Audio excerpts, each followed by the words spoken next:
오늘 우리에게 주시는 하나님의 말씀은 신약성경 골로새서 1장 19절로 22절 말씀입니다. 신약성경 324면에 있는 말씀 골로새서 1장 19절로 22절 말씀을 한 절씩 교독하겠습니다. 아버지께서는 모든 충만으로 예수 안에 거하게 하시고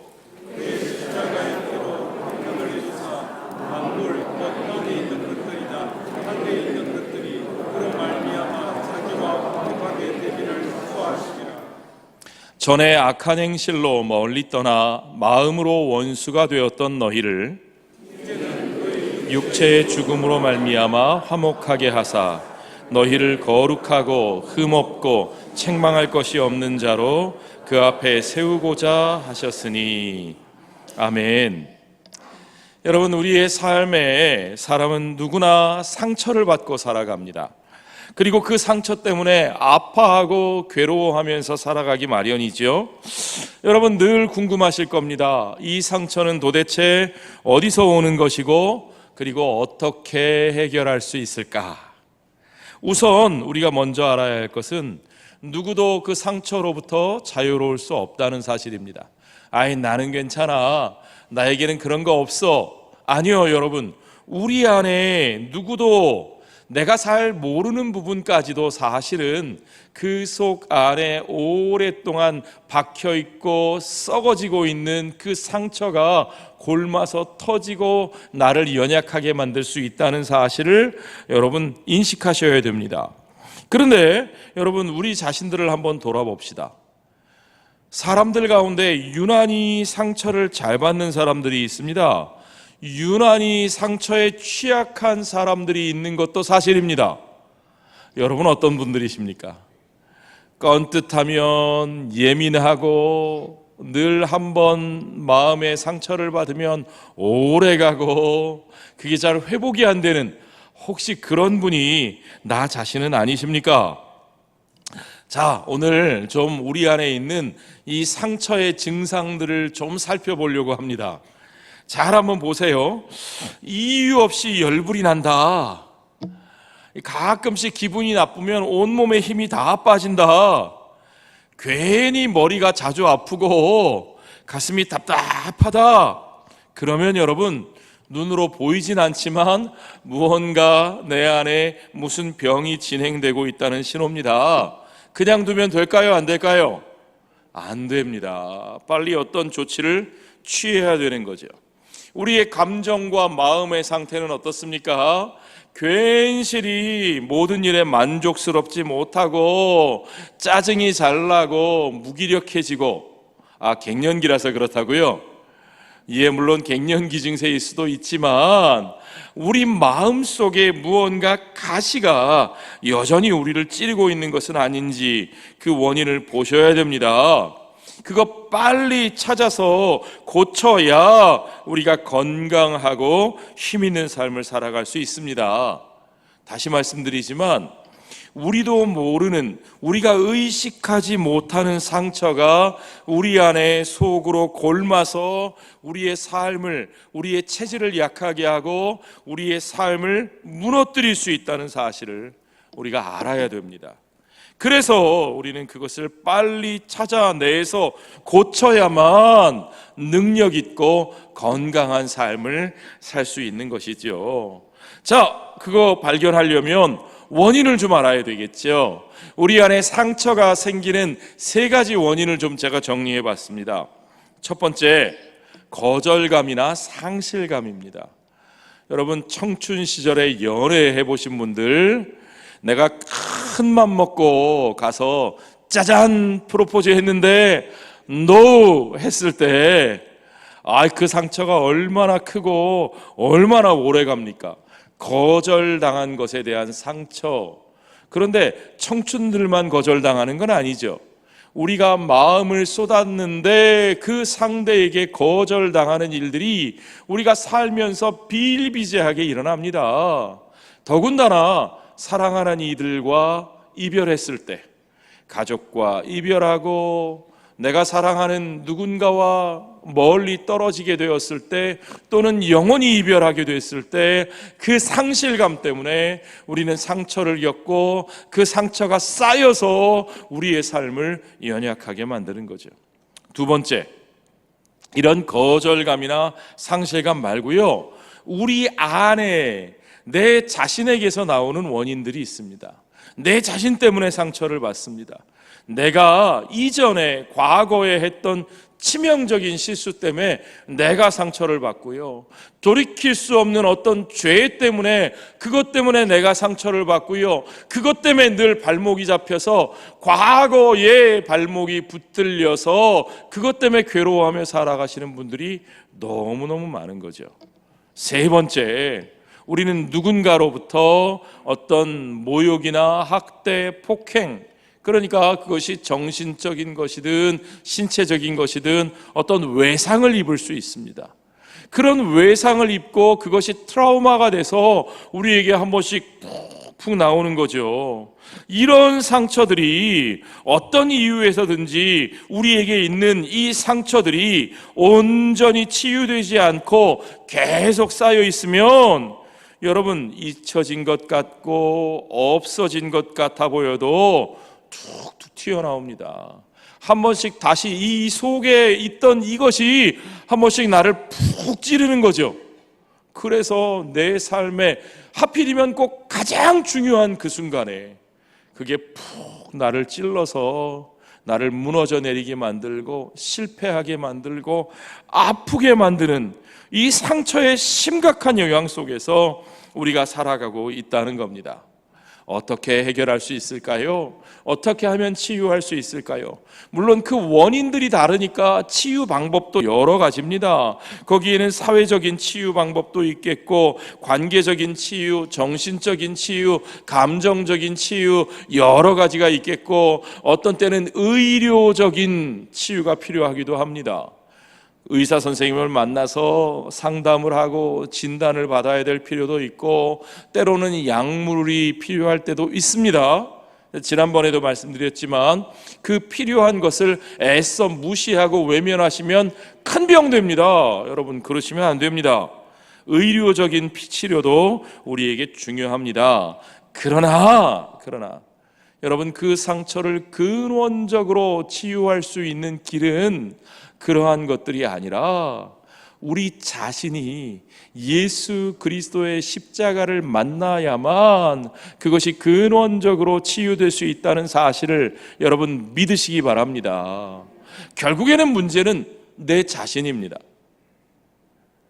외부적인 어떤 충격과 요인들이 문제가 아니고, 결국은 그것을 품고 있는 내 자신이 문제고, 결국은 내 자신과 화해하지 못한 것이 근원적인 문제이기 때문에 내 자신이 예수 그리스도의 십자가 앞에 서야만 우리는 이 근원적인 우리를 괴롭히는 상처의 문제를 해결할 수 있다는 거죠.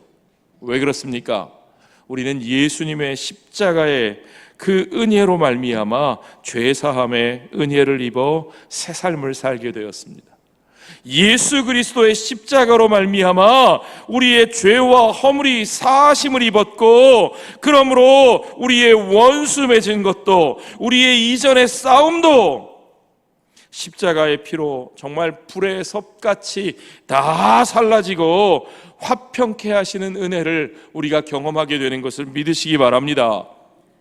그러므로 주 예수 그리스도의 십자가 안에서는 어떤 상처도 불화도 고통도 치유되고 해결받는 것을 여러분 믿으셔야 합니다.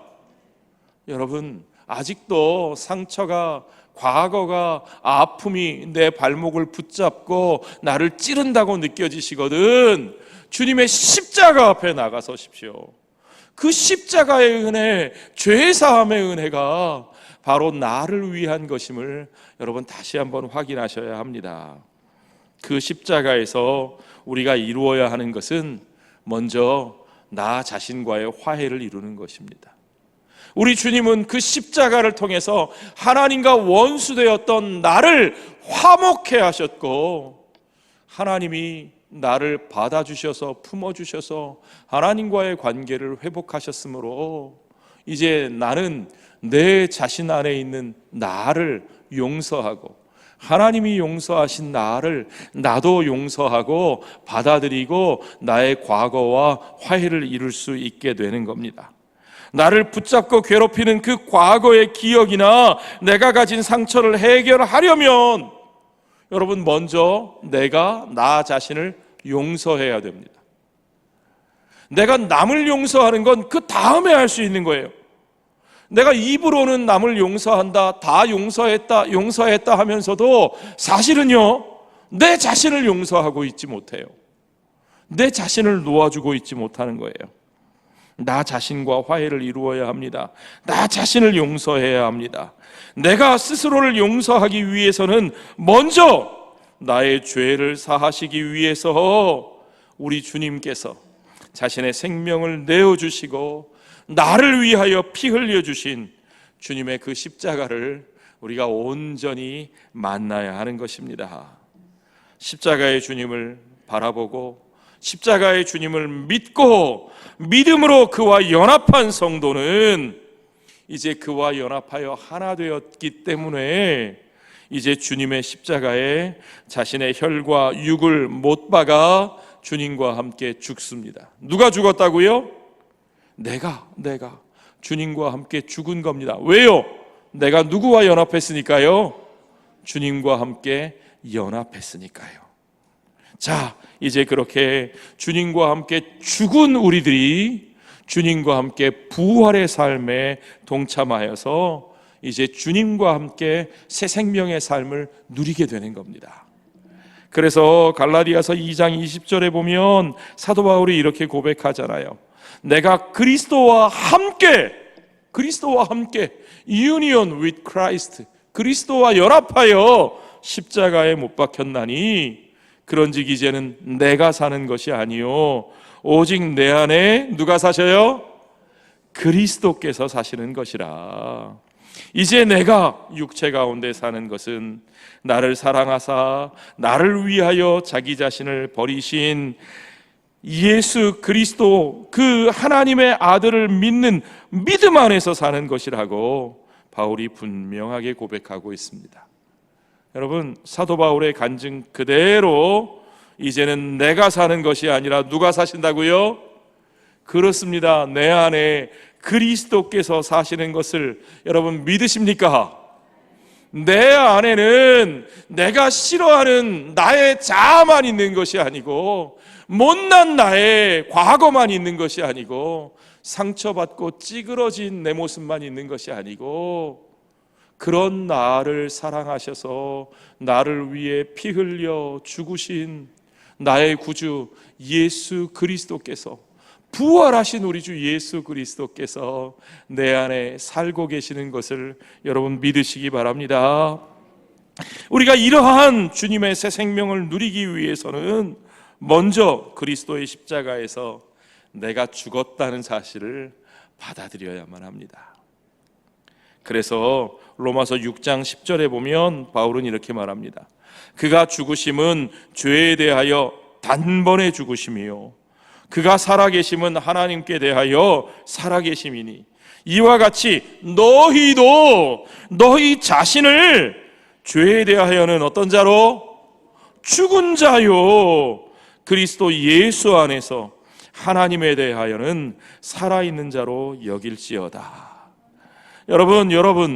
여러분이 십자가에서 예수 그리스도와 함께 이미 죽은 것을 믿으십니까?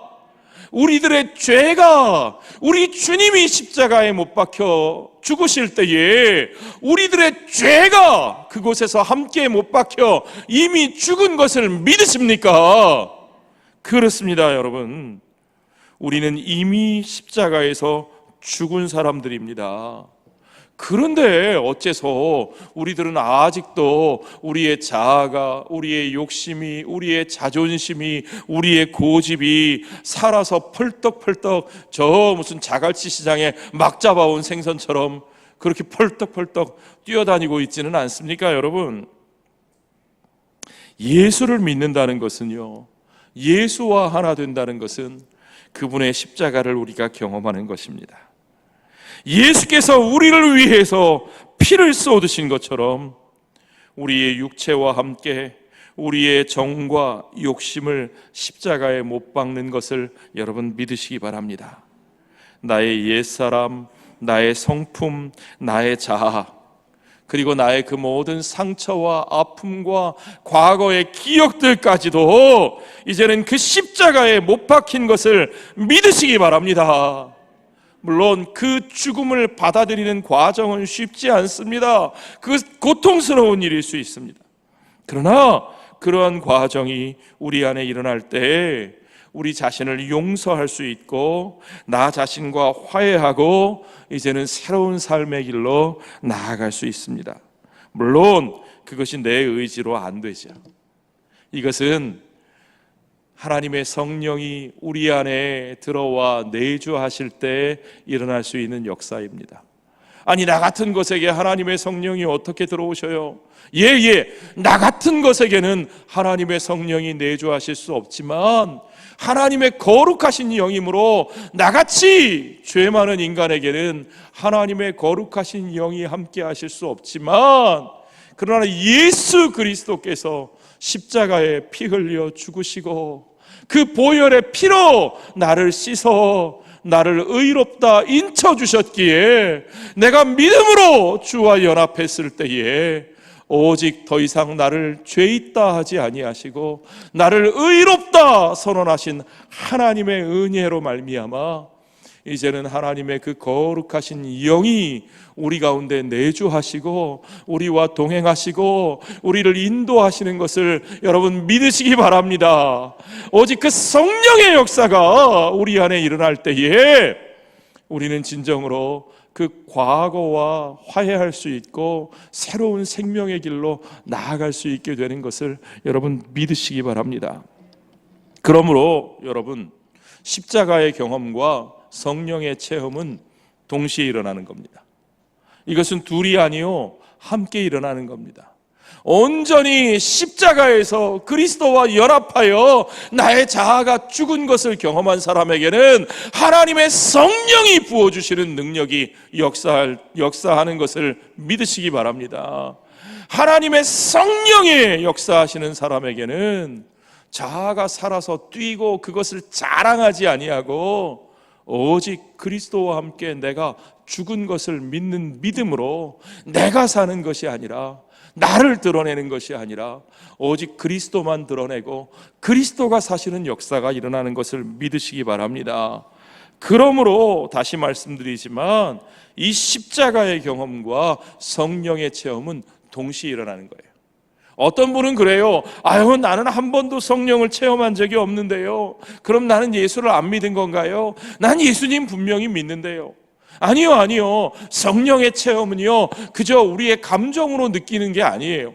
그저 우리의 감정이 뜨겁다고 성령을 체험한 게 아니고 우리의 감정이 차갑고 냉철하다고 해서 성령이 역사하시지 않는 것도 아닙니다. 성령은 우리가 예수 그리스도를 영접하는 그 순간에, 그리스도와 연합한 그 순간에 온전히 그리스도의 영이신 성령이 우리 가운데 내주하시고 우리 가운데 동행하시고 우리를 변화시키시는 그 역사로 우리를 이끌어 가시는 것을 믿으시기 바랍니다. 그러므로 십자가와 함께한 그의 삶에는 이제 그가 주도하는 인생이 아니라 성령이 주도하는 인생이 되는 것을 여러분 아셔야 됩니다. 성도의 삶의 과정을 성화의 과정이라고 말하는 이유가 바로 그겁니다. 성령께서 인도하시는 과정이기에, 성령께서 주도권을 행사하시는 길이기에 여러분, 우리는 믿음으로 그 길을 따라갈 수밖에 없습니다. 그리고 여러분, 진정한 성령의 역사에는 언제나 회개가 따르는 거죠. 회개와 변화의 역사를 이끌어내시는 분이 성령 하나님이십니다. 우리가 성령 받았다, 은혜 받았다 그러면서도 말로는 우리가 뜨거운 체험을 했다, 내가 이러이러한 걸 느꼈다라고 말하면서 얼마 가지 못하고 옛날 삶의 모습으로 돌아오는 사람은 사실은요, 그거 십자가를 경험하지 못해서 그래요. 십자가 안에서 예수 그리스도와 하나 되고 자신의 자아가 육신이 죽는 것을 체험하지 못해서 그렇습니다. 여러분, 여러분의 죄가 주님의 십자가에 이미 못 박힌 것을 여러분 분명히 믿으십니까? 날마다 그것을 바라보고 사십니까? 예수님이 우리의 죄를 대신하여 죽으셨다는 뜻은 바로 그런 의미입니다. 이제 내가 그렇게 십자가에서 주님과 함께 죽었으니 나와 더불어 무엇도 죽었어요? 나의 죄도 죽은 것입니다. 나의 죄가 죽었으니 나의 상처도 죽고 나의 절망도 죽고 나를 좌절하게 만들던 모든 것들이 다 십자가에 못 박혀 죽었습니다. 내 안에 있는 그 모든 어둠의 세력들이 다 산산조각나 끝장난 것을 여러분 믿으시기 바랍니다. 이제 그 순간부터 우리 안에 진정한 평화가 이루어집니다. 주님이 주도권을 잡으시는 그 순간부터, 내가 십자가에 못 박혀 죽은 그 순간부터 진정한 평화가 우리 안에 시작되는 거죠. 왜 그렇습니까? 죄가 우리를 들쑤시지 못하거든요. 죄가 우리를 더 이상 찌르지 못합니다. 정죄하지 못해요. 우리를 왜 정죄하지 못합니까? 여러분, 우리는 이미 어떻게 됐으니까요? 죽었으니까요. 죽은 자, 여러분, 죽은 시체에게 총 쏘는 거 보셨어요? 총알이 아깝죠. 죽은 시신에게는 총을 쏘지 않습니다. 그러므로 우리에게는 더 이상 정죄함이 없는 거죠. 로마서 6장 1절부터 바울이 그 이야기를 합니다. 그런즉 우리가 무슨 말을 하리요? 은혜를 더하게 하려고 죄에 거하겠느냐? 그럴 수 없느니라. 죄에 대하여 죽은 우리가 어찌 그 가운데 더 살리요? 무릇 그리스도 예수와 합하여 세례를 받은 우리는 그의 죽으심과 합하여, 무엇과 합하였다고요? 죽으심과 합하여 세례를 받은 줄을 알지 못하느냐? 우리는 이미 죽었습니다. 그리스도와 연합한 성도는 이미 그의 십자가에서 죽었습니다. 이미 우리가 죽은 것을 확인하는 그 절차가 그게 바로 세례예요. 여러분, 세례 받으실 때 여러분의 머리 위에 물을 뿌렸죠? 원래는 물속에 푹 잠그는 거예요. 왜 물속에 잠깁니까? 내가 죽었다는 뜻이에요. 죽었다가 다시 살아나는, 물속에 들어갔다가 다시 나오는 그 새로운 삶의 체험이 바로 세례고, 그것이 부활의 삶이라고 우리에게 가르쳐 주는 것입니다. 그러므로 로마서 6장 14절에 죄가 너희를 주장하지 못하리니, 죄가 더 이상 우리를 주장하지 못합니다. 정죄하지 못합니다. 찌르지 못합니다. 과거가 우리의 발목을 잡지 못합니다. 왜요? 과거에 나는 이미 죽었으니까요. 이는 너희가 법 아래에 있지 아니하고 은혜 아래에 있습니다. 죄가 더 이상 죽은 자를 주장하지 못합니다. 이미 십자가에서 죽은 우리를 더 이상 정죄할 수 없습니다. 그러므로 우리는 십자가에서 죽은 자들은 법의 정죄 아래 있지 않고 오직 은혜 아래 부활의 새 생명의 삶을 사는 것을 믿으시기 바랍니다. 그 은혜 안에서 부활의 새 생명을 사는 것입니다.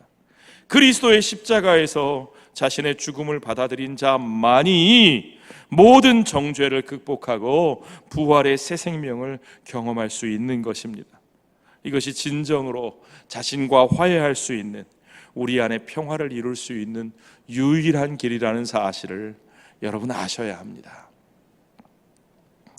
우리에게 이 십자가의 길로 평화를 이루신 주님, 온전히 하나님과 화평하게 하시고 온전히 우리 자신들의 과거와 화해할 수 있게 하신 주님께서 오늘 저와 여러분에게 바라시는 것은 그 화평하게 하는 일, 그 화목하게 하는 일을 확장하라는 겁니다. 나누라는 겁니다. 그것을 실천하라고 말씀하십니다. 우리 주님께서는 그리스도의 십자가의 피로 자신과 화평을 이룬 주의 백성들을 통해서 이제는 원수되었던 모든 이들이 화목하게 되는 그 하나님 나라의 역사를 이루기를 기뻐하십니다. 오늘 본문의 20절 21절을 보십시오. 그의 십자가의 피로 화평을 이루사 만물 곧 땅에 있는 것들이나 하늘에 있는 것들이 그로 말미암아 자기와 어떻게 되기를 화목하게 되기를 기뻐하심이라. 하나님께서는 그 십자가의 피로 화평을 이루사 우리들이 하나님과 화목하게 되기를 바라실 뿐만 아니라 하늘에 있는 모든 것과 땅에 있는 모든 것이 그 십자가로 말미암아 하나 되게 하시기를 원하시는, 하늘과 땅이 하나 되는 역사가 우리 주 예수 그리스도의 십자가 안에서 일어나는 것을 여러분 믿으시기 바랍니다. 전에 악한 행실로 떠나 멀리 떠나 마음으로 원수가 되었던 너희를 이제 그 화목하게 하는 역사가 원수가 되었던, 마음으로 원수가 되었던 우리들의 관계까지 역사하여서 이제는 그의 육체의 죽음으로 말미암아 우리가 서로 화목하게 되는, 하나가 되는 역사가 일어나는 것을 여러분 경험하시기 바랍니다. 주님은 바로 그런 화평케 하시는 역사, 화목하게 하시는 일을 통해서 예수 그리스도를 이 땅에 보내시고 그 일을 위하여 십자가에서 그 일을 성취하게 하신 것입니다.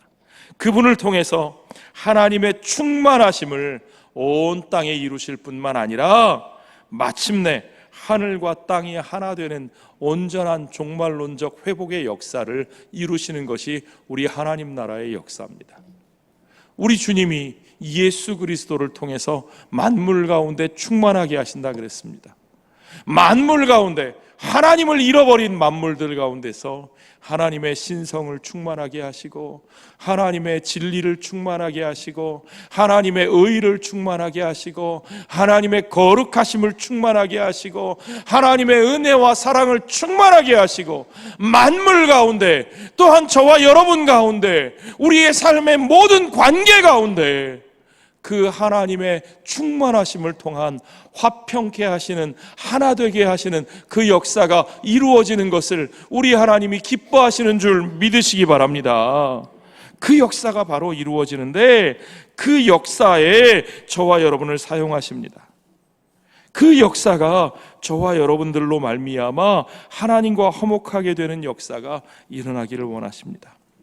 이제 하나님과 우리 자신에 대하여 화평함을 이룬 우리 모두는 그 화해의 일을 이 땅의 사람들과 나누는 삶을 살아야죠. 어떻게 그럴 수 있습니까? 말로만 평화 평화하면 됩니까? 무슨 세상의 이데올로기처럼 우리가 평화 통일 입으로만 주장하면 통일이 됩니까? 아니죠. 구체적인 삶, 우리가 어떻게 살아야 하는가, 어떤 모습으로, 구체적인 삶이 중요한데, 사도 바울은 하나님의 은혜로 구원받은 성도들이 그 은혜를 나누기 위해서 어떻게 화평케 하는 자로 살아야 되는지 로마서 12장에서 정말 구체적인 모습을 우리에게 가르쳐주고 있습니다. 그것을 좀 하나하나 보겠습니다. 로마서 12장 14절부터 말씀입니다. 너희를 박해하는 자를 축복하라. 축복하고 저주하지 말라. 즐거워하는 자들과 함께 즐거워하고 우는 자들과 함께 울라.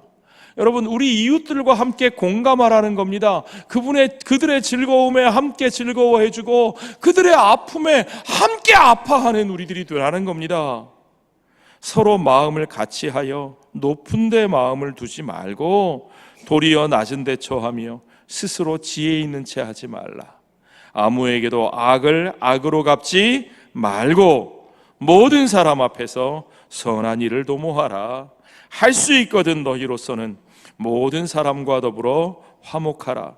내 사랑하는 자들아, 너희가 친히 원수를 갚지 말고 하나님의 진노하심에 맡기라. 기록되었으되 원수 갚는 것이 내게 있으니 내가 갚으리라고 주께서 말씀하시니라. 내 원수가 줄이거든 어떻게 하라고요? 먹이고, 목마르거든 어떻게 하라고요? 마시게 하라고요. 여러분, 정말로 그렇게 하시겠어요? 대답이 안 나오네요. 하나님의 말씀으로 읽을 때는 아멘 하면서 정말 그렇게 하시겠습니까? 할 때는 선뜻 아멘이 안 나옵니까? 그러나 그렇게 해야 우리가 화평케 하는 주의 복음을 전하는 자로 살아갈 수 있는 겁니다. 다른 길은 없습니다. 내 원수에게 악하게 갚아주고 내 원수를 못되게 보복하면서도, 그러면서도 그들을 변화시키고 그들을 구원할 수 있는 방법이 있느냐? 없습니다. 그런 방법은 없습니다. 그런 것은 악을 더하게 하고 세상을 더 악하게 만들 뿐입니다. 아니, 악한 자들은 좀 짓밟아주고 좀 대가를 따끔하게 맛보게 해야 정신 차리지 않겠어요? 여러분, 그렇게 해서 정신 차릴 것 같았으면 하나님도 여러분을 따끔하게 혼내주시는 방법을 택하셨을 거예요. 그런데 여러분이 하나님께 따끔하게 혼나서 구원받았습니까? 아니죠. 우리는 그리스도의 십자가의 사랑으로 품어주심을 받아 그 은혜로 구원하심을 받은 것을 여러분 잊지 마시기 바랍니다. 그러므로 여러분, 세상을 구원하고 세상을 변화시킬 수 있는 유일한 방법은 그 은혜와 사랑뿐인 것을 아셔야 합니다. 그러므로 우리도 그들에게 해야 할 일은 오직 우리가 받은 그 은혜와 사랑을 나누는 것뿐입니다. 다시 읽겠습니다. 내 원수가 줄이거든 어떻게 하고요?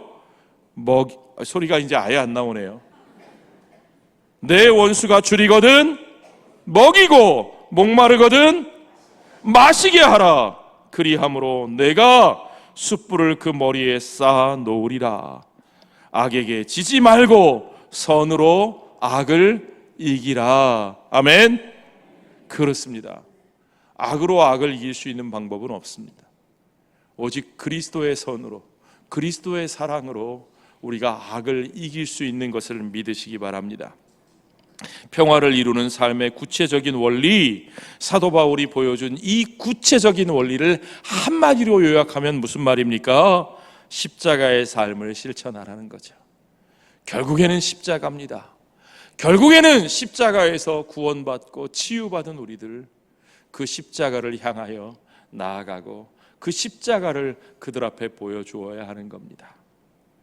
그래서 주님은 우리의 삶의 원리를 마태복음 5장에서 아주 잘 말씀해 주셨죠. 또 내 이웃을 사랑하고 내 원수를 미워하라 하였다는 것을 너희가 들었으나 나는 너희에게 이르노니 너희 원수를 사랑하며 너희를 박해하는 자를 위하여 기도하라. 주님이 왜 그렇게 말씀하셨을까요? 산상수훈은 주님의 은혜 받은 하나님 나라의 백성들에게 주신 말씀입니다.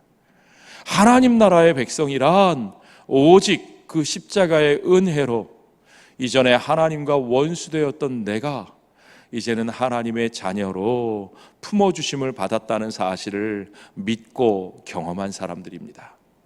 그러므로 하나님께 원수였던 나를 하나님께서 그와 같이 용서하신 것처럼, 사랑하신 것처럼 내 원수에게도 나도 그와 같이, 내 아버지의 온전하심 같이 나도 그와 같이 온전한 사랑을 하는 것이 마땅한 줄로 믿습니다.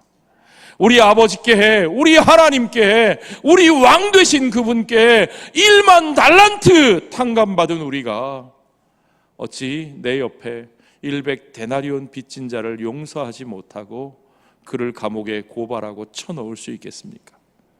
우리가 그런 짓을 하면서, 우리가 그런 미움을 품고서 우리의 1만 달란트 빚진 것을 탕감해 주신 그 왕 앞에 설 수 있습니까? 우리가 그 왕 앞에 설 수 있습니까? 그 왕께서 우리에게 말씀하시기를 나의 온전함 같이 너희도 온전하라고 말씀하셨습니다. 내가 먼저 주고 내가 먼저 나누고 베풀고 그리고는 받지 못하는 것에 대해서 여러분 상처받지 마십시오. 너무 억울해하지 마십시오. 옆에 계신 분들하고 오늘 확인합시다. 우리 너무 억울해하지 맙시다. 정말요?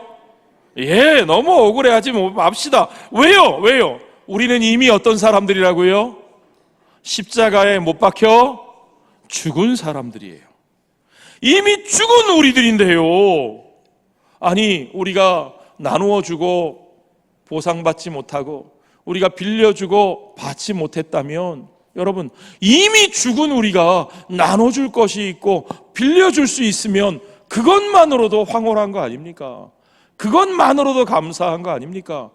우리가 은혜 받은 사람이란 얘기는, 그 말은 쉽게 번역하면 우리 인생은 덤으로 사는 인생이라는 얘기예요. 덤으로 사는 인생이 나누어 주고 사랑할 수 있다는 것만으로도 얼마나 행복합니까? 할렐루야. 그러므로 여러분, 억울해하지 마십시오. 그걸로 상처받지 마십시오. 사도행전에 바울이 우리에게 이렇게 말합니다. 범사에 여러분에게 모본을 보여준 바와 같이 수고하여 약한 사람들을 돕고, 또 주 예수께서 친히 말씀하신 바 주는 것이 받는 것보다 복이 있다 하심을 기억하여야 할지니라. 이 축복을 누리며 사는 우리들이 얼마나 복된 사람들인지, 이것이 우리에게 얼마나 은혜인지를 기억하시기 바랍니다. 그 모든 것이 은혜임을 기억하며 살면 우리가 다시 상처받지 않고, 우리가 그 상처에 억울해하지 않고 기꺼이 기쁨으로 나누며 베풀며 하나님의 은혜를 나누며 살아가는 저와 여러분이 될 줄로 믿습니다. 함께 기도하겠습니다.